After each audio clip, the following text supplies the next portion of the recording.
Welcome to The Lover's Hole, a Patrick O'Brien podcast where we're reading through the Aubrey Maturin books of Patrick O'Brien. Ian, if you'd be so kind, can you bring us up to speed on where we were and where we headed this episode? Oh, Mike, I'd love to do that. So we're partway through HMS Surprise. The Surprise herself has survived a big storm in the Southern Ocean. And Stephen and Jack have arrived in Bombay, discovered the delights of Bombay. Stephen made this very touching but ultimately tragic, doomed connection with his little girl in the slums of Bombay.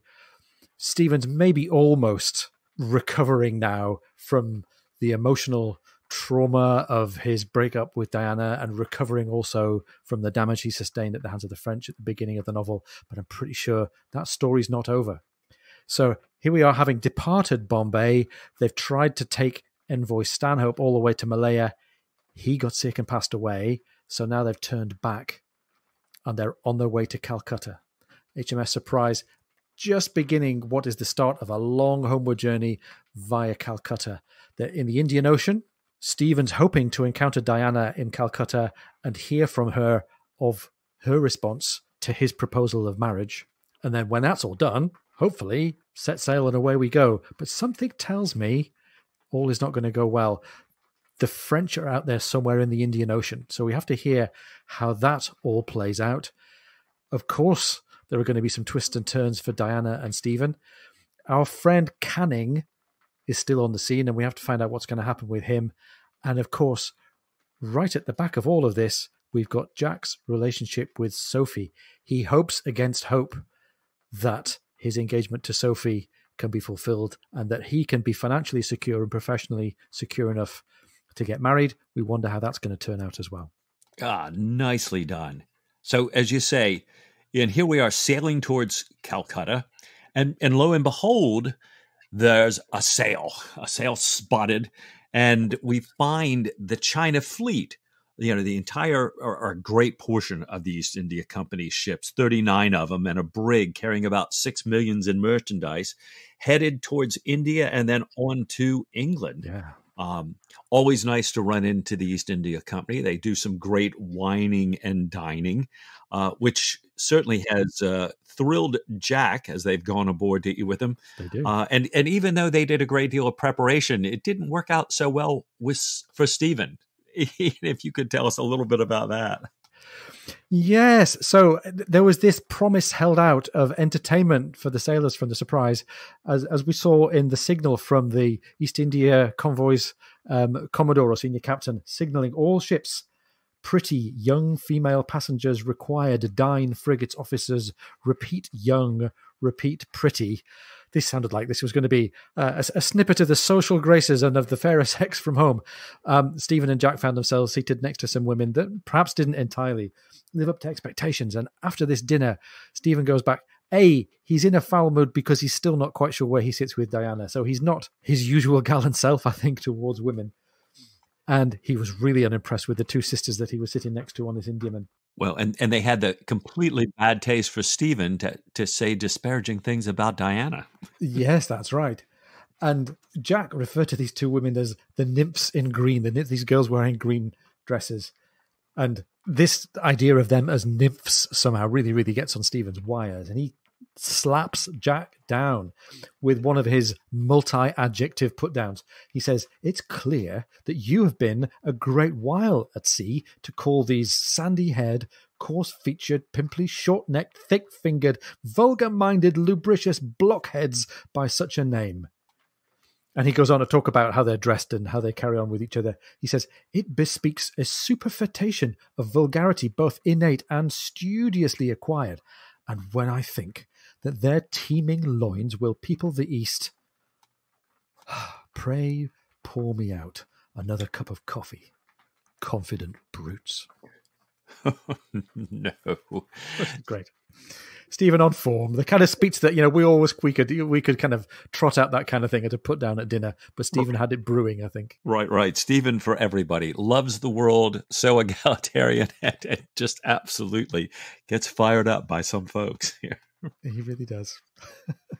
Well, Jack has gotten a few tips about changing his rigging. He puts them into place and is sailing off at great speed when he spots, Linois and the French fleet, who are obviously spread out looking for the China fleet, which, Jack had only left about a day earlier. So there's a real concern here. As a matter of fact, they are kind of lurching around. Babington is running up to Jack. He falls over in this lurch around and slides in at Jack's feet, which Jack responds, "Mr. Babington, this is carrying a proper deference too far," and then gives out his orders that he was in the middle of. Babington is kind of telling him that he's responded to the earlier orders, but it says Babington, seeing the wild glee on Jack's face and the mad brilliance of his eye, he presumed on their old acquaintance to say, "Sir, what's afoot?" "Linois is afoot," said Jack with a grin. And for all of you other Sherlock Holmes fans out there, to hear what's afoot brings me back some fond memories, even though it only occurred once. Oh, well said. So here we have the fleet, and we're going to be treated to this fairly drawn-out action sequence, which I really, really enjoyed reading again. We've said a few times before that O'Brien rations himself, I think, to not always committing to action storytelling in the same way and not to overuse things that might be a bit of a cliche. So his way of telling this action story is unusually for him to give us lots of the build-up and lots of the anticipation. Ian, as you say, it really is. I love the way that he can do these in so many different ways and that they're all equally compelling, at least to me. Yeah. So first of all, Jack gets to do his kind of cat and mouse game. He tried this a little bit with the same French commander, with Linois back in the novel Master and Commander aboard the brig Sophie. He was basically trapped by this small French squadron. He tried this trick of doubling back quickly, maneuvering to cut back through their line. It didn't work out then. He plays the same trick now as night falls, and it pays off. And all the way through, I'm reading this, looking at how Jack gets to summon all of his guile and his knowledge of his ship and of the situation and of the French ships and how they're handled. He gets to use all of his cunning and all of his tactical knowledge, and it really pays off. I'm thinking to myself, maybe Jack as a character is getting rewarded here for being such a solid citizen and such a great friend to Stephen and keeping everybody's mood going and keeping the ship afloat and safe and swimming. He's really getting to play Jack Aubrey to the max here. So his initial round of kind of trickery and fancy footwork appears to have got him free from Linois and able to turn back to the convoy at night and warn them, and perhaps even avoid the French altogether. Yeah, and it's even though we're not in action, he still has this face on as he's figuring this stuff all out. Now, he's got good old-fashioned Jack Aubrey deceptive tricks, apart from the obvious things like sailing under Dutch colours. He hatches this scheme with Babington where the first encounter is going to be with the French corvette, the Berceau, and he arranges for Babington to do this deceptive maneuver whereby we'll let a bunch of the rigging come down with a run and look as though we've been badly damaged, and we'll light a fire in the cooking pot and that'll make us look like we've been hit, in order to give the idea that as we sail away in the direction of the convoy that we've really stuck it to them and that we've sustained some serious damage. And he really delights in this scheme. Another side of Jack's character as a leader that we get, as they have this encounter with the Berceau, they dish out some pretty severe damage to the Berceau, which is a smaller vessel than the Surprise. And the guns don't cease fire on board Surprise. And it says a forward gun sent a hail of grape along the Berceau's deck, knocking down a dozen men, cutting away her colours. "Cease fire there! God rot you all in hell!" cried Jack. And he's returning to the old Jack, the Jack that holds up personal honour and likes to think of himself as engaging with an equal in kind of honourable combat. And once he's accomplished what he wants to accomplish, he's happy for the shooting to stop. And we get Stephen later on honouring Jack for this. And we get him talking to Stephen later on, mentioning his adversary in an honourable way. He says, yes, we had a brush with the corvette who was so gallant. He came on almost amazingly until the gunner, Mr. Bowes, brought his foremast by the board. Yeah, I love it. In the midst of this action, as it's clear that they've done incredible damage to this gallant guy who just keeps coming and keeps coming. Jack tips his hat to him, salutes him, and the French captain salutes back to him. And you think, how different than the encounter with the French officers as he rescued Stephen. Absolutely. It's a really good point of comparison, isn't it? We're at sea and we're with the professional Navy now, and this is Jack's world, and he sees that as a place for honor. The murky world of intelligence and being ashore, that's something else altogether, and the violence is very different. Right. Now, surprise, surprise, as all you naval history buffs will know or would have suspected anyway, this being an action written about in a Patrick O'Brian book, this is based on a real action. There was a real encounter between a French squadron commanded by Admiral Linois and a British merchant convoy from the East India Company. In the real action, they did indeed disguise themselves as men of war, and in the real action, they managed to fight off the French, although in the real action, there wasn't actually a boisterous British frigate on hand. The Indiamen actually took care of what comes next themselves. So truth was even more remarkable than fiction, if you like, that they didn't need the leadership of a frigate captain, as it turned out in real life. So Jack has bought some time. As the sun rises, he realizes he hasn't been completely successful, and there is the French squadron ready to encounter the East India fleet. And what he has to do is go and recruit the cooperation, the collaboration, maybe even you might say the submission of the captains of the rest of the East India Company's fleet. And Mr. Muffet, the senior captain, is really of Jack's mind. He's really enthusiastic for an active, planned, careful, properly thought out military defense. One or two of the captains in the East India fleet are not so sure. And whereas Jack might be used to giving commands and having his orders obeyed, he has to do a little bit of conciliation and a little bit of diplomacy. And a lot of herding cats. Yeah, a lot of herding cats and a lot of dealing with people with rather different perspectives. This almost reminded me of another movie trope. We've talked before in the podcast about how there are other ways of telling stories that have perhaps were familiar. We talked about romantic comedy. We've talked a little bit about screwball comedies like The Odd Couple. This description of Jack laying out the scheme to all of his fellow captains reminded me of the planning scene in a heist movie. Right. And I thought, let's go with the idea that Patrick O'Brian might have seen the kind of planning scenes that you always get in the first third of a heist movie. Which one might he have seen? And I thought back to the 1960s, and I thought back to The Italian Job with Michael Caine. Now, you all understand what you got to do. Okay? Now, Bill. The transporters will move in here and here, and they'll block off the main drag. Right. Roger. Arthur and Lorna, park the 3 fast cars here in case anything goes wrong and we've got to make a quick getaway, right? Correct. Now, it's 12:10. The bullion van will be entering the piazza and will be forced slowly towards the centre. Now, the bullion wagon is here. Right? Dominic. We get into the Minis behind the piazza. Right. Arthur. We drive the Land Rover into the square. Piazza, Arthur. Piazza. Oh, sorry, Charlie. Piazza. Now, the Land Rover is in the piazza. And we come in right behind target. That's it. Wallop. So, Jack has managed to get the other captains on board by just about convincing them that there's no alternative and that his scheme has merit, and that with the help of him sharing his gunners and his crewmen and even his uniforms, he can help them fight as if they were part of the line of battle of a regular British Royal Navy squadron. And Jack gets to give a little bit of commentary on this to the chaplain who was left on board, who's clearly encountering his first taste of warfare. And the chaplain says, I must confess that in my ignorance, I expected something more, shall I say, exciting, with all these slow, remote maneuvers, prolonged, anxious anticipation.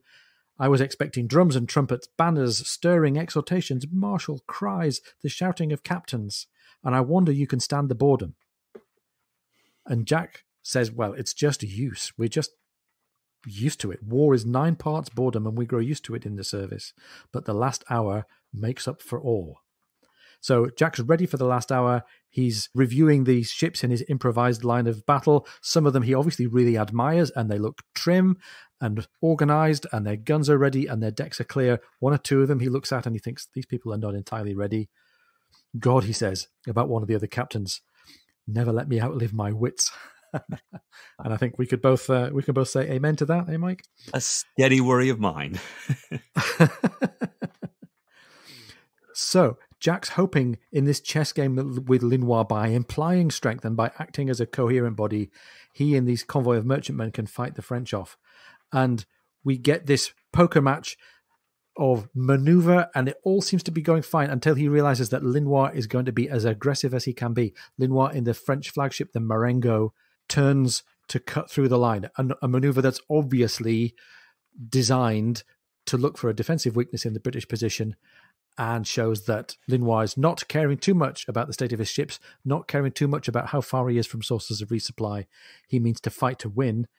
And I love this exciting moment when Jack realizes, okay, my plan has gone fine so far. Now I've got to improvise. And he shouts to the ship astern, back your sail. I'm tacking out of the line. And now Surprise has to leave the line intact, and he has to go directly, in maybe you might say true Nelson style, directly for the Marengo. And now, whereas Surprise before was fighting an action against a smaller ship, Surprise is now fighting an action against a much larger ship, and they have to get across the Marengo's bows. And we have an action where Surprise has to take some really serious damage herself. And I've got to say, having read lots of fictional and true accounts of naval warfare, a lot of the skill in fighting a ship is in damage control. And if you read any of the accounts of Trafalgar, of the War of 1812, of Jutland, the Malta convoys, sinking the Bismarck, the Falklands in 1982, all of the stories of naval conflict say a ship that stays afloat and controls its damage is the one that might well win the day. So a lot of the storytelling here, I think very realistically, is about the Surprise sailing on and fighting on through damage to the steering gear, damage to the gun ports, damage to the guns themselves, and injuries and deaths to the crew. The Indiamen finally break their line. Linois is threatened with being enveloped not only by the plucky Surprise that's now across her bows, but by these clearly organized and warlike Indiamen sailing towards him. He breaks off, the French withdraw, and the day is theirs.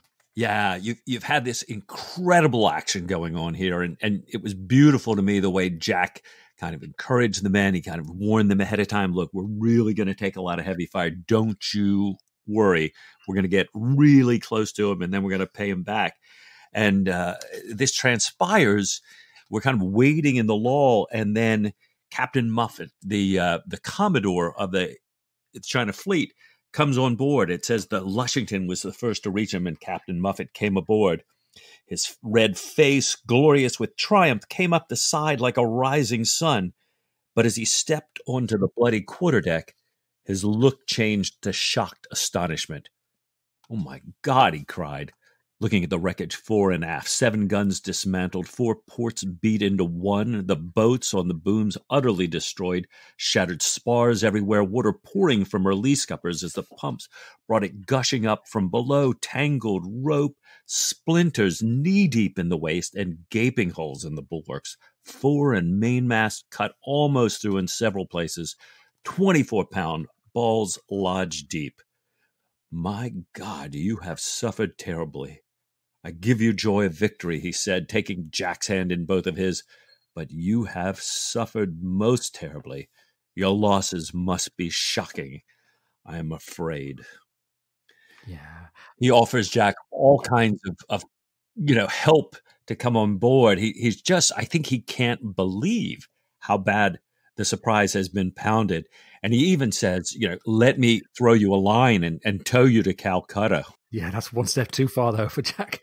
Basically, as long as I have a mast standing, I am never going to be towed. So they're headed, with the exuberant China fleet and the completely decimated Surprise into Calcutta. So, not perhaps in the state that they were expecting, Stephen and Jack and the crew of the Surprise are heading into Calcutta. They're heading for an encounter with Diana, we hope, but they're riding on this wave of victory and acclaim from this very, very wealthy bunch of people, the East India merchants. And they certainly meet that there. They get wined and dined. There are all these parties and speeches. Everybody can't say enough good things. Anybody that's on the Surprise is well taken care of in terms of entertainment and, parties all night. But I love that Canning then comes to visit Jack to have a private chat with him. And Canning says, after sort of being shown around the ship and everything, privately with Jack, "That brings me to the purpose of my visit. I've come at the desire of my associates to find out with the utmost tact and delicacy how they may express their sense of your achievement in something, shall I say, more tangible. And he says, much more than the food and the speeches and all the wines. He goes on to say, something perhaps more negotiable, as we say in the city. I trust I do not offend you, sir. Oh, not in the least, said Jack. Well, now, seeing that anything resembling a direct gratification is out of the question with a gentleman of your kind, and Jack thinks to himself, one of my favorite lines, where do you get these wild romantic notions? It says, I remember years ago working for a state regulator, and he's being taken out to dinner by a lot of the entities that he regulates, and he's new to the position, and I think they're feeling him out a bit, and they said, we know that, we can't turn your head with a little vacation or, a new car or anything. And he says, wait, what kind of car? And yeah, okay. we could probably edit that right out. Model? Can I get with the tow package? Exactly. This idea of Canning, wanting to give Jack something that he can use, but not offend him, being as he is a king's officer. Yeah. And they settle on this idea of freight. Freight is not something I was familiar with, Ian. How about you? No, me neither. I hadn't heard of it until I read about it in the book. So apparently there's a custom by which if you carry something of great value, you get a percentage of the value of what you're carrying.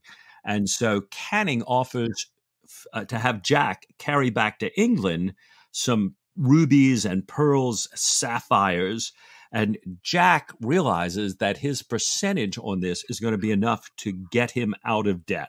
So he immediately writes Sophie a letter, which Canning has offered to send overland to reach England well before Jack will, in the surprise, having a long refit ahead. I love it. Jack is so enthusiastic here. He tells Sophie, it's no vast, great thumping sum, but it'll clear me of debt, set us up in a neat cottage with an acre or two. So you are hereby required and directed to proceed to Madeira forthwith. And here is a note for Heneage Dundas, who will be delighted to give you passage. Lose not a moment, he continues later. You may knit your wedding dress aboard. He says, in great haste and with far greater love, Jack. Oh, P.S. Stephen is very well, and we had a brush with Lenoir. It's great. He's just so close to having everything set up for the rest of his life. He's on the way back to marry the girl that he loves, and they're going to be financially independent, and they'll have a neat cottage. And won't that be just fantastic? Yeah. And you really get the sense, I think, that in all of his gallantry and his friendship and his kind of trueness in this story, he's really earned that. Having maybe in Post Captain brought a few bad things on himself, I really like the fact that Jack has earned some of what's coming to him in this book. Yeah, a little instant karma here. Yeah. So speaking of earning what's coming to you, I think that we might have earned a cup of tea, perhaps with goat's milk. So perhaps now is a good time for everybody else to go and put the kettle on. And we'll be right back after this short break.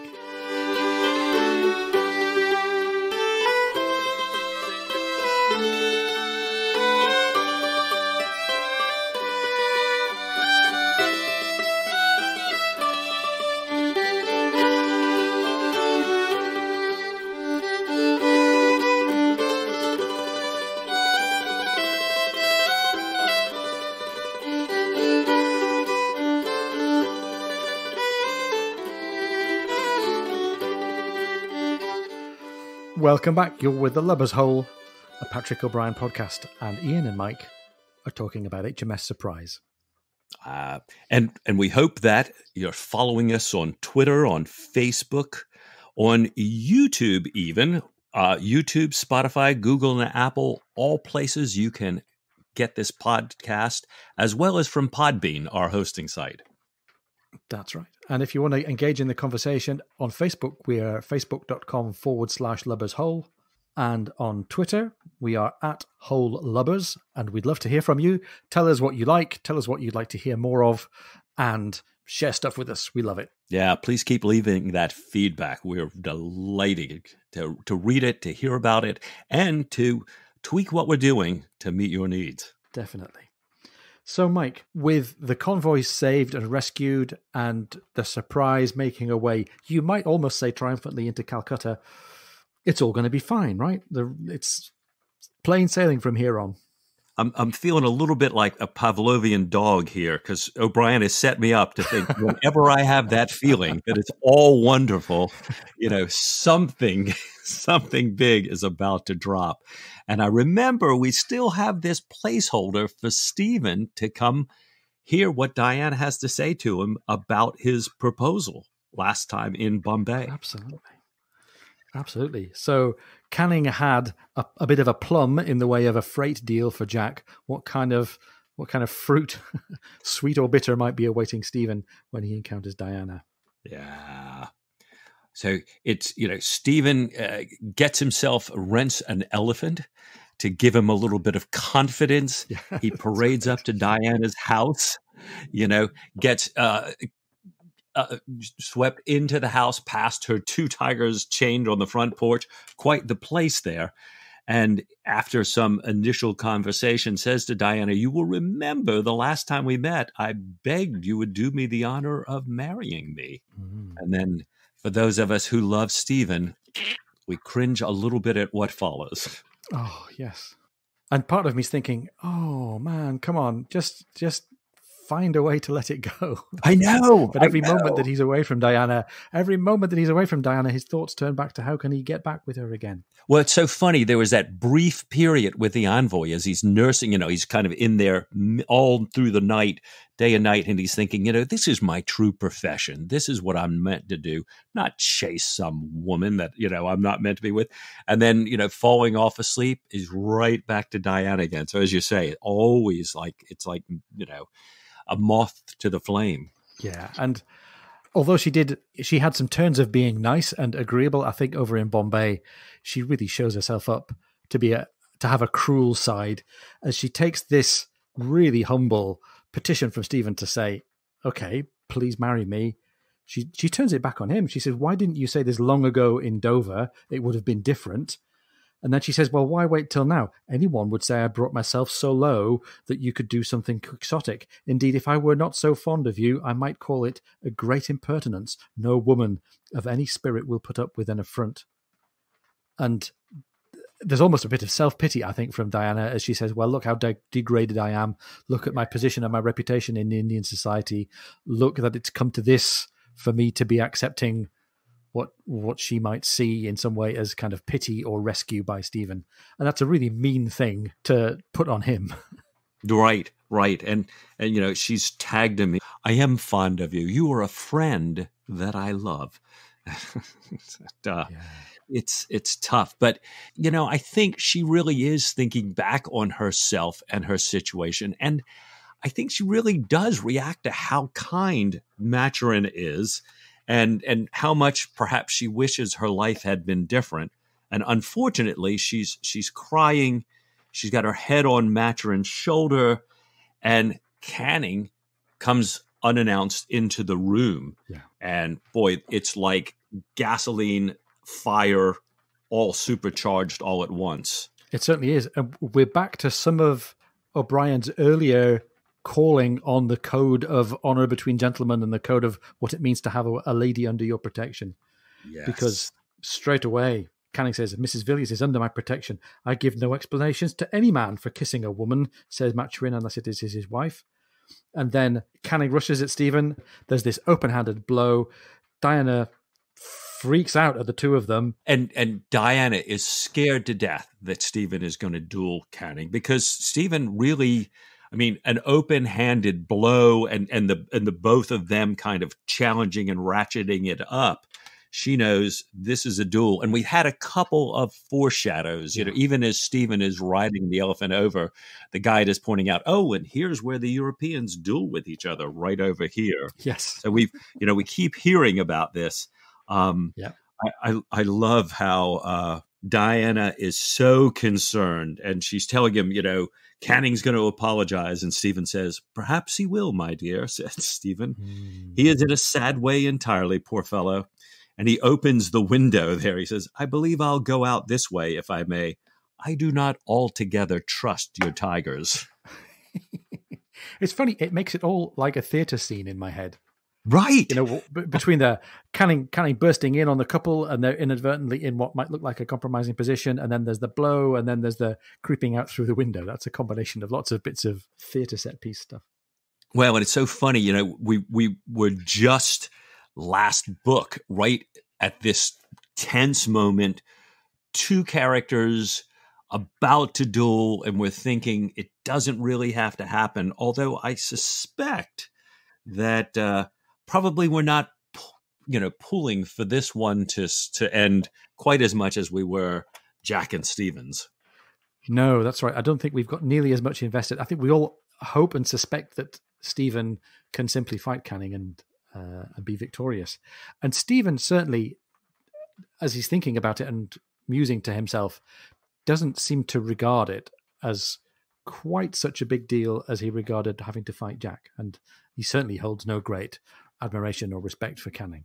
He doesn't have any great hatred toward Canning or anything. As a matter of fact, No? it almost seems like he regards Canning better than a lot of the people that are sucking up to Canning only because of business interest. And, there's a lot of people that are upset with Canning because of his faith. Stephen is not at all. It's kind of sad in a way that they just have kind of collided because they both have this incredible interest in Diana. And Diana seems to be that kind of catalyst between men. Yeah, she brings out the worst.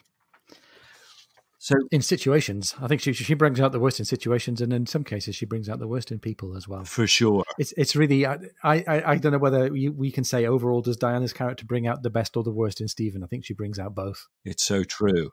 And now, talking about different parts of Stephen's character, he almost starts going into this very logical, very, automated, well, here's what you do when you go out. We know that he's gone out many times, been in many duels. He goes, talks to the captain of the Marines, engages him as a second, just sort of goes about it routinely, and then kind of amazingly walks into the cabin to see Jack. And we're really transported right away from this duel in what struck me as kind of an amazing way.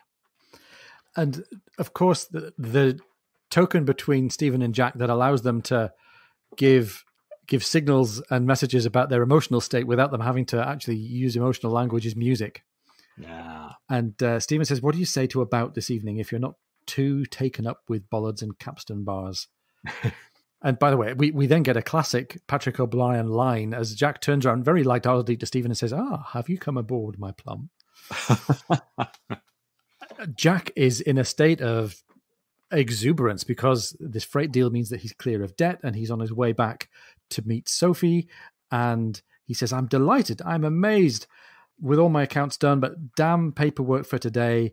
Had you any music in mind? The Boccherini C major, perhaps?" So this is a moment for a discussion about music. Can we talk about music and maybe talk about Boccherini for a second? Well, a number of folks that have been on social media with us who've been giving us a little feedback in the podcast have said, let's talk about the music. And I just happen to know a cello player in the UK who would be very helpful. And I'm talking to him at this moment. You are. So here's the thing. We talked a little bit about the musical detective work earlier on when we were reading Master and Commander. This is the volume where Patrick O'Brien decides that the musical undertone for this whole thing is the music of Boccherini. Yeah. Earlier on, around the action with the French squadron, Jack mentioned having heard Stephen playing something that Jack then recognized as being, to use the words in O'Brien's text, a Boccherini suite in D minor. And here we get a reference to a piece that they're going to share, which is the Boccherini C major quartet. Oh, sorry, no, C major something, the Boccherini C major. Right. And of course, being a music nerd, I'm trying to think, what are those pieces actually? he's so particular, Patrick O'Brian, with his reference to real naval actions and to real events in history. There's got to be a real source. And I came up with some puzzles. So first of all, a Boccherini suite in D minor for any instrumentation, as far as I can tell, doesn't exist. Boccherini for sure wrote lots of chamber music. He wrote lots of pieces for the cello. He was a virtuoso cellist, a groundbreaking virtuoso cellist in the late 18th century. He was in the right part of Europe. He was Italian born, but spent a lot of his career in Spain and in Madrid. So he was part of the Spanish culture. That was an important part of the context for Stephen. And Boccherini wrote in what you might call the 18th century galant style that Stephen and Jack both seem to like. The furthest along, I think, in musical development that they got was Mozart. I don't think they would have had anything to say if listening to music by Schubert or Berlioz or Beethoven, who were just around the corner in musical development. So they had this slightly backward-looking, slightly pleasingly old-school taste in music, which isn't that unusual, really. It's like somebody in the late 20th century saying that they liked Sibelius. You know, it's music that's 50 years out of date, but you still like it and you still perform it. So I look for a Boccherini suite in D minor. I can't find one. So I think one of two things is happening there. Either he meant a piece by Boccherini, but it's not a suite, in which case I don't know what Stephen might have been playing. There are lots of Boccherini cello sonatas. There are duets for violin and cello, and there are quartets and quintets as well. There's the very famous C major quintet, which is called Nocturnal Music of the Streets of Madrid, which was used in the movie at the very end of the Peter Weir movie. And here we have a Boccherini piece in C major described, which I think, well, there are C major pieces, none of which really match the descriptions of the movements here. We have a description of a noble and almost desperately sad slow movement. So here's where I got to with this. It's just possible that this D minor suite thing, maybe he didn't mean Boccherini at all. I could imagine Patrick O'Brian meaning J.S. Bach, and J.S. Bach wrote suites for the cello. He wrote a very famous suite in D minor for the cello, and it has all of the characteristics that Patrick O'Brian described in this piece that Stephen was heard playing earlier on in the book. I don't think, though, it's very authentic to say that Stephen would have played the Bach cello suites because they weren't very well known in the 19th century. They were certainly within his range as an amateur player. So let's imagine for a second that somehow Stephen did, despite all the evidence, know and enjoy and play the Bach D minor suites. The Bach cello suites are absolutely, it's very characteristic music for Stephen. They're introspective, sometimes solemn. They're sometimes very joyful and gleeful. They got this connection to archaic dance forms, and we know that Stephen liked dance forms. He talked about folk dancing in Spain a lot. They have these very orderly, abstracted, almost philosophical foundation to them, the Bach cello suites. The Bach cello suites don't have wild romantic vistas. They don't have a great program behind them. So not really sure about the D minor suite reference. This Boccherini C major reference, I'm going to guess that a piece that suits this reference, although it's not in D major, is actually in C major. There's a sonata for cello and violin. It has a slow and sad third movement. It had a last movement that's lovely and complex and triumphant. And I just think Patrick O'Brian's been scattering keys and titles willy-nilly. So on our social media, I'm going to put in some links to the Boccherini C major quintet, which everybody knows from the movie. I'll put in some links to the Bach D minor cello suite that you can enjoy. And we'll put in some links as well to the relevant bits of that Boccherini sonata in D major that might have been the thing that Stephen and Jack played together on this evening. As Stephen's kind of farewell to the day on the day on which he's decided that he's going to fight Canning. Yeah. And so as you guys listen to some of some of the links that Ian posts on social media, you can come back to the text and say, let me see if I can find that brilliant heart-lifting movement, the lovely complexity of sound, the near desperation of the adagio, the such fire and attack and height of the majestic triumphant close. Let's see what we're going for here, or just enjoy that music the way that Aubrey and Matrin certainly did. They did, and it is lovely music. Boccherini is a great choice for the role that Patrick O'Brian wants the music to play at this stage. So great, well done him. We can forgive him a few random choices of keys and random references. It is fascinating that somebody that takes such incredible painstaking detail with the naval engagements seems to sling, as you say, the music a little willy-nilly, but at least gets the emotion right. We like that a lot. Yeah, Well, definitely. Speaking of the emotion, they finish playing. Jack is saying, Lord Stephen, we've never played so well. It's a noble piece. I revere that man. And then Stephen kind of cuts over and tells Jack that he's fighting Canning in the morning and wants to give him his most important personal papers in case he doesn't make it. And Jack says, oh, Stephen, this is a damn black ending to the sweetest day. So we've got the scene with Canning, this incredible music shared between these two great friends, and then this ending coming to a close on the day. So we're back in a familiar place with Stephen facing danger in a duel, and Jack and Stephen and their love interest, in this case Diana, asking questions of each other. Yeah, although I think a number of people have tried to intercede here to say, let's try to get this thing not to happen. But clearly Canning is having none of it. And Stephen, I think, is just sort of going about his business. We've talked about him in situations like this almost becoming a little bit reptilian. He doesn't seem to be quite that way, but he's just pressing steady on because this is the code. It is. And he goes into the duel expecting that with God's grace, he will just nick Canning's arm. Yeah. And although he says this is, he calls down a potential blasphemy upon himself, but he says, hopefully, with a bit of good luck, I can just nick the guy's arm and we can get past this and move on. Yeah, although he fully expects Canning to be shooting to kill him, which is a fascinating thing to me to go in there, especially when they get to the actual duel itself the next morning. Yeah. And we get the duel described from Stephen's first-person perspective as well. There's no distance here. We are right up there with Stephen. Canning's arm comes up.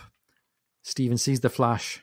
And as the book says, there's an enormous impact on his side and across his breast that comes at the same moment as the report of the gun. He staggered, shifted his unfired pistol to his left hand, changed his stance. He saw Canning plain, head high, thrown back with the Roman emperor air. The barrel came true and wavered a trifle and then steadied. His mouth tightened and he fired. Canning went straight down, rose to his hands and knees calling for his second pistol, and then fell again. Yeah. This thing of Stephen standing there watching Canning fire and not firing back, waiting to be hit, then continuing to stand and changing hands so as to be able, I suspect, to aim better, to try to try again, just to wing this guy on the arm. Yeah. Amazing. And he's really dejected when he realizes very, very quickly from the wound and the pool of blood that Canning's dead. And he has this look of utter dejection. Yeah. Even remarks later that, clearly he had missed. His aim was not true given the condition that he was in. No, that's right. So, and Stephen has to go back aboard ship. He's wounded. The pistol ball is lodged underneath his ribcage, high up in his abdomen. And Diana is aware of this and she comes to visit Jack. And Diana's coming asking for help from Jack. And I think she gets her just desserts a little bit when Jack says, I'd like to help you, but I really can't. I can't take you aboard ship. You can go aboard the Lushington. You can take a cabin to go home. And she flings out these really catty insults at Jack, calling him a coward, calling him a scrub, and even causing Jack to doubt himself. He asks himself the question, am I really a scrub? Am I less of a man for taking the position that I've taken with regard to her? Is my attitude to her colored by the fact that I pursued her a little while ago and she rejected me? And that's an unusual but very apposite bit of self-reflection, I think, there by Jack. And again, this is the novel where Jack is mature and insightful. And he's got some mature and insightful thoughts, I think, about himself and Diana. He does. He's kind of sees Diana and feels so holier than thou and righteous and realizes, wait a minute, I'm thinking about even myself with this woman just a short while ago. Yeah, I certainly can't place myself above her. And then kind of looking at her and how she manages to comport herself, even in this horrific time, He thinks about her courage and the incredible courage that she has, and gets stirred a little bit again. So as you say, an amazing, Jack with this insightful notion, and Diana with this impact that she has on men. Yeah, very striking. Meanwhile, the impact on Stephen is that he's sick and he needs surgery. And going back, you said earlier on, Mike, about this idea of Stephen getting very detached and very neutral, almost cold in his attitude to the way the duel is playing out and towards the injury itself. We get this almost unbelievable position that Stephen takes of saying, I'm going to take care of this surgery. He needs the bullet removed. Jack says, can I get the Fort William man, the local physician, the local surgeon, to come and stand by? And Stephen says, I do this with my own hand. If it could undertake the one task, it must undertake the other. That is but justice. Yeah. This incredible scene, with Stephen having designed an instrument that he can use himself to dig under, get past his ribs, this bullet, which is lodged way up in there somewhere, this huge mirror on the ceiling, assisted only by McAllister and, one of his helpers on the ship there. But you kind of wonder, how did O'Brien imagine all of this? Well, it's funny. I went looking for examples of self-surgery, and one of the first things that comes up is that there have been documented occasions when surgeons have operated on themselves, but a significant factor in self-surgery is mental derangement. It's a sign of psychosis just to have the coldness and the detachment to be able to cut into your own flesh. Wow. So I'm getting the hint here that this idea of self-surgery is a really, really extreme behavior for a human. And I did come across one documented case that was early 19th century and also had some features about it that made me think this could have been an incident that O'Brien might have read about. There was a military surgeon, a French military surgeon called Baron de Maldigny, who was an aristocrat who suffered recurrent bladder stones. And I don't know if any of you have ever had a stone anywhere in your bladder or your kidneys, but that's excruciatingly painful. And this guy had already, by the age of 27, endured 5 operations. So he decided to cut the 6th stone himself. And he even mentions the role of the mirror and all the preparations that he had. I'm going to read this out to you. And if you're upset by gruesome descriptions of surgery and descriptions of the male anatomy, turn the volume down for the next 10 seconds. Little trigger Fixed warning. in my resolution, fixed in my resolution, said de Maldigny. After having made the necessary preparations, I placed myself before a looking glass. I raised the scrotum with the left hand, which stretched the skin of the perineum, and at that part where the operation for the stone is performed, I forced in perpendicularly the point of a bisturi. A bisturi is a surgeon's knife, until it came against the stone. And, if you know which part of the body we're talking about, and you can imagine point piercing yourself with a surgeon's knife there, yikes. But anyway, after a bit of digging and scraping and stuff that I don't want to talk about. Right. De Maldigny actually had a successful outcome. He says, being perfectly relieved from my pain, I fell into a sound sleep. And on the following day, I was as tranquil and as cheerful as if I had never suffered. And that appears to have been the case with Stephen. Now, Jack was there, wasn't he? Jack was there. And Jack comes in to say, since he can't convince him to get the hospital folks from on shore to come, he says, well, what can I do? And Stephen's saying, well, Jack, are you used to the sight of the blood? And Jack saying, I've seen it since I was a midshipman. I was a youngster. Yeah. But this has quite the impact on Jack. O'Brien writes, blood he had seen, to be sure, but not blood, not this cold, deliberate ooze and the slow track of the searching knife and probe, nor had he heard anything like the grind of the demi-lune on living bone a few inches from his ear as he leant over the wound, his head bent low, not to obscure Stephen's view in the mirror. I mean, he just really is taken by this thing. And afterwards, he's talking to Bonded, and he says, Bonded, he opened himself slowly with his own hands right to the heart. I saw it beating there.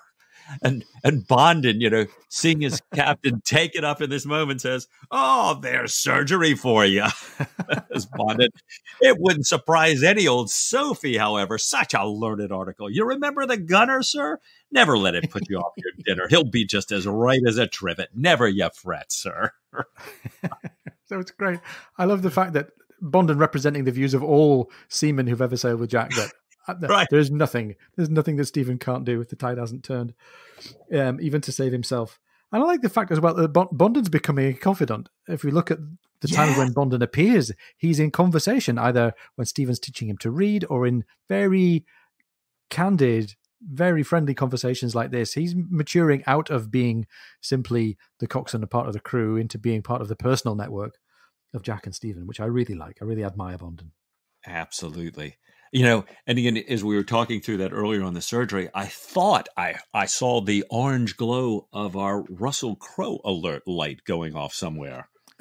You're absolutely right. The self-surgery was portrayed in Master and Commander, The Far Side of the World. Poor old Paul Bettany had to go through this business of presenting to the world a surgeon operating on himself. The reason for the bullet being there was different. The setting was different. They were in the Pacific, near the Galapagos Islands. But the same thing with Jack looking on aghast, and the mirror and the musket ball, and getting it all out intact. It was absolutely there in the movie. And that was obviously a really great visual moment that Peter Weir didn't want to leave out of any movie that involved Stephen Maturin.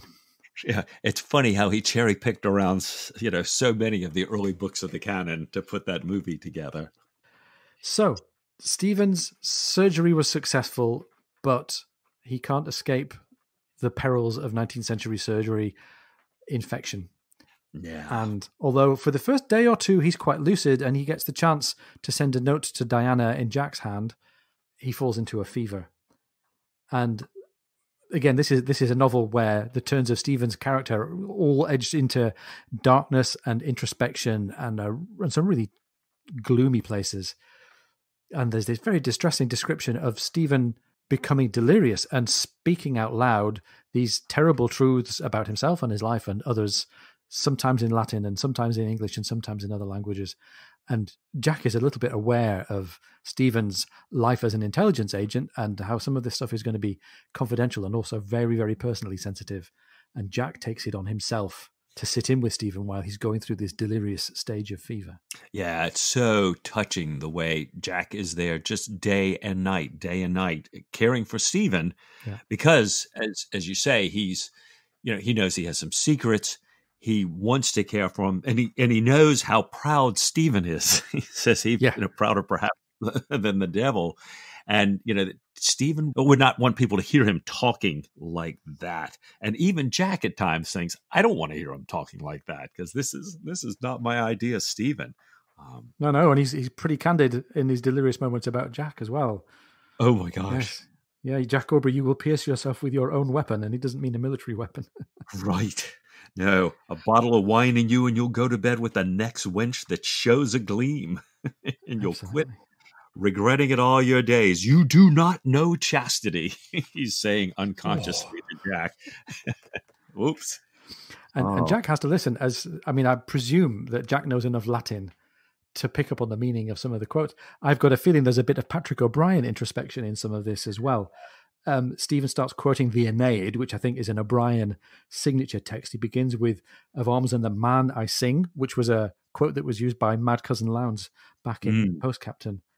And then that final quote, "But his limbs became numb with the cold, and his life, disdaining to bear this, fled down into the shadows with a sigh." Oh, man. Yeah. That's pretty dark. Well, and in true O'Brien style, before we get to the delirious Stephen, Diana has come on board. She's seen to Stephen. They have a wonderful conversation. They agree to meet in Madeira. She's going ahead on the Lushington. And then, boom, delirium and all of this darkness. So O'Brien once again setting us up here. Yep. Luckily, Stephen recovers. Unfortunately, it's not quite the Stephen who is so delighted and happy and looking forward to getting to Madeira and everything's going to be fine. No. Turns out that he's a great doctor, but a horrible patient. We saw this a little bit at the beginning of this book, didn't we? When he was in London recovering from the torture. Exactly. But even more so now. He's the most cantankerous devil. Right. He's just giving everybody a fit, and he'll just, he'll lash out, and people are kind of staying away from him, but they all love him, so they're taking good care of him. As a matter of fact, when the parson beats him in chess one day, because the parson is so afraid that Stephen is going to lash out him if he doesn't play well, then everybody is all over the parson for, taking this invalid and beating him in chess. But finally, we have another great natural philosopher movement where Stephen, not unlike his time on the rock with the birds and the burning, becomes recovered by another trip to an island where Jack and his crew have this island that is kind of all over the map, literally. Nobody can quite plot it. And they decide they want to get to the chart and lay this thing down precisely where it is. And while they're doing all their navigating, all of which kind of befuddles me a little bit, Stephen has been taken and placed aside. And when they come back to get him, he's made, he says, his greatest discovery of his life. And it's not a sloth. And it's not a vampire. Oh, not even a great ape. No, this is another Russell Crowe alert as well. Again, in a different part of the world, in a different context, we have this discovery of Stephen saying, I have discovered a tortoise. I believe previously undiscovered giant tortoise more in the Galapagos than I believe it in the Comoros Islands, but never mind. Testudo aubrei. Or aubrei, I'm not sure what you would say there. The great land tortoise of the world, a new genus. He is unknown to science, and in comparison to him, your giants of Rodriguez and Aldabra are inconsiderable reptiles. He weighs a ton. I do not know that I have ever been so happy. I'm in such spirits, Jack. How you will ever get him aboard, I cannot tell, but nothing is impossible to the Navy. Right. Jack says, must we get him on board? Yeah. So Stephen very knowingly names the tortoise Testudo aubrei, meaning the tortoise of Aubrey, as a little sweetener, I think, for persuading Jack that it would be worth the effort of winching this ton aboard the ship. And of course, Jack finds it really hard to resist, so he does. Well, it's interesting. We've had so many of these natural philosophy events come up. We've kind of wondered, like we have with medicine, with naval battles, with music. Gosh, is this, how precise is this? Could this have happened? And luckily, on the Aubrey Matron Appreciation Society in Facebook, like the gunroom.org, we've found great experts. And so we've got a naturalist that we've been talking to who has been able to clue us in on some of these events like this tortoise. And as it turns out, on remote islands like this, you do get either dwarfism or giantism all over on remote islands, so that it's not unheard of. While it may not have been an actual specific reference here, not unheard of. And hopefully down the road, some number of episodes, perhaps a book or two from now, we're going to hear from our natural philosopher and do a sweep back through some of the early books and some of the natural philosophy that we've been talking through. I feel a special guest coming on. Yeah, looking forward to that. Fantastic. We also have a little bit of another kind of natural philosophy as Jack and Lieutenant Sturton are trying to pin down the longitude of this island. By the way, Tom's Cannonade.net website calls this Nelson's Island. It's one of several islands that are called Nelson's Island.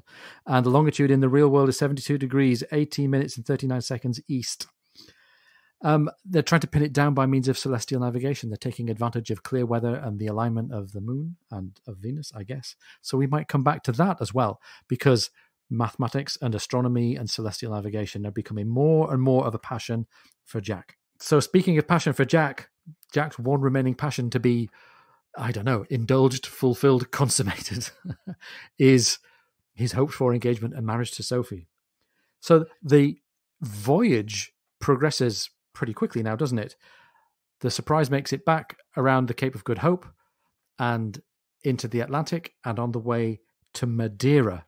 And along the way, they encounter other vessels. They encounter a rock with a signal station, and they're hoping that somebody somewhere has news of the progress of the Lushington and, more importantly, of the progress of a British squadron carrying, we hope, Sophie to meet with Jack at Madeira.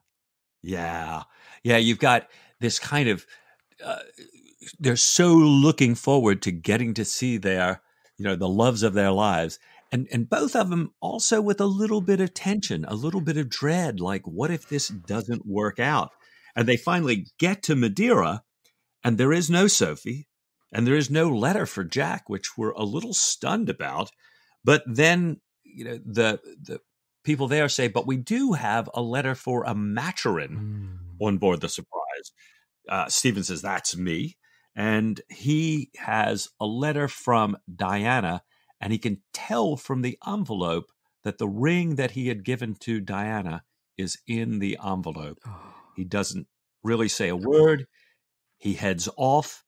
Apparently, this is a really tall island, and he just continues to climb and climb and climb all day to get to the top of this thing, and finally sits down to read it. And has indeed what he knows is the case, that Diana has headed off. He ends up sleeping on the mountaintop in the cold. He's kind of removed. It gets to him at first, and then you see him just kick back into this. Nope. I can't. No weakness. Yep. Kind of this stoic thing. He returns down the mountain the next day after having buried this ring. Now he's not taking it with him. The wind has taken the letter off, and meets Jack and tells him the story. And it's kind of to me, a very sad encounter. It so is. Yeah, they sat down, too heavy and stupid to be embarrassed. Stephen said, I must tell you this. Diana has gone to America with a Mr. Johnstone of Virginia. They're to be married. She was under no engagement to me. It was only her kindness to me in Calcutta that let my mind run too far. My wits were astray. I'm in no way aggrieved. I drink to her. They finished their bottle and another, but it had no effect of any kind, and they rowed back to the ship as silently as they had come. No doubt. Oh, man. Yeah, Jack thinking, oh my gosh, am I about to face the same news as Stephen? Stephen trying to deal with his. Yeah. They're really caught up. Yeah, and another layer of emotional scar tissue for Stephen. Yeah. Oh yeah, well put, Ian.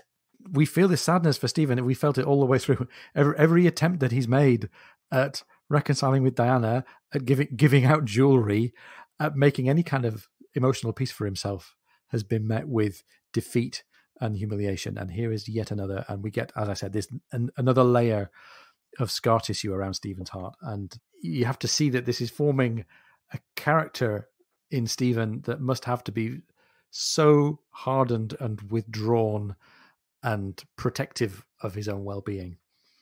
And mind you, Jack's not in much better shape, thinking that he's got to Madeira with no letter from Sophie, and all these stories about how nice women don't marry sailor blokes like me. They marry witty coves like lawyers and parsons. And then he gets this really inadvertently glowing reference to Parson Hinksey, who has been calling on Sophie, and he can just think that's right of the writing on the wall for him and Sophie. If there's this witty, good-looking, well-regarded, kind, generous, thoughtful, philanthropic, good-looking, tall, intelligent, blah, blah, blah, parson calling on Sophie, he's thinking, that's it, I've had it now. Yeah, it doesn't bode well. Stephen tries to cheer him up by suggesting that perhaps the letter never got there. And, Jack, it says, looks at him affectionately, but tells him that he knows that it got there 6 weeks ago. So he's, Jack is feeling like his luck has run out. And in his desperation, he looks at Stephen and says, of course, what do you say to a tune? And Stephen says, with all my heart. They soared away through their Corelli, through their Hummel, and Jack had his bow poised for Boccherini, composer of the week, when he brought it screeching down. That was a gun. Yeah. So they're into their music, and a cannon has fired somewhere off in the distance. What could it mean? Well, we get another funny moment with the signal flags. After discovering that they've inadvertently snuck up on an English squadron and been bawled out by the officer in charge of the squadron, they find that one of the rear station ships in this squadron is commanded by Heneage Dundas. I think it's the Ithalian. And there's a message, and the signal midshipman says, okay, I have this signal, sir. Captain Surprise, I have 2 wool. No, sir. Women. Next hoist. 1 young. Please come to breakfast. I love That's a signal to gladden the heart. 2 women, come to breakfast. Yes, yes, yes. So guess what? Sophie is aboard the Ithalian. Thank you, Hennage Dundas, for bringing her at long last to Jack. And Jack says, well, we have a parson aboard. Let's get hitched right now. And I love this speech from Sophie. No, my dear, properly and at home, and with Mamma's consent, yes, whenever you like. She'll never refuse now, and I did promise it. The minute we get home, you shall marry me in Champflower Church, if you really wish it. But if you don't, I will sail round and round the world with you, my dear. But then she asks, what about Stephen? Yeah, and Jack relays to her, Stephen, Lord, sweetheart, what a selfish brute I am. A most shocking damn thing has happened. He thought he was to marry her. He longed to marry her. It was quite understood, I believe. She was coming home in an Indiaman, and at Madeira, she left her and bolted with an American, a very rich American, they say, and it was the best thing that could have possibly happened for him. But I would give my right hand to have her back. He looks so low. Sophie, it would break your heart to see him. But you will be kind, dear, I know. And her eyes filled with tears. So we've still got this really, really bittersweet story going on with Stephen, even as Jack and Sophie are about to start the next chapter of their lives. Of course, this being a moment of importance in the story, everybody sits down to a meal, and at breakfast, Hennage Dundas and Jack tell each other the stories of their naval exploits. And Jack's holding Sophie's hand under the table, which is very sweet. Yeah. And maybe you can take us home, Mike, with a little exchange at the end, as Jack is telling the story of where he's been with HMS Surprise. Yeah, I love that. They're always doing the ship's positions in oil, in something else, this time in toast. While he's got Sophie's hand with his right hand, he's moving the toast with his left hand. They go out on deck. Stephen and Sophie are waving at each other. How are you? How are you? And Jack says, Hennage, I'm so very obliged to you, so deeply obliged. Now I have to run Sophie and my treasure home, and the future is pure paradise. A great O'Brien happy ending. A great O'Brien happy ending, which makes me sort of lurch back in my chair and say, oh my God, what's next? Well, there's only one way to find out. I think we need to reach up to the shelf one more time. And what do you say, Mike? Shall we reach down for another Patrick O'Brien next time? With all my heart.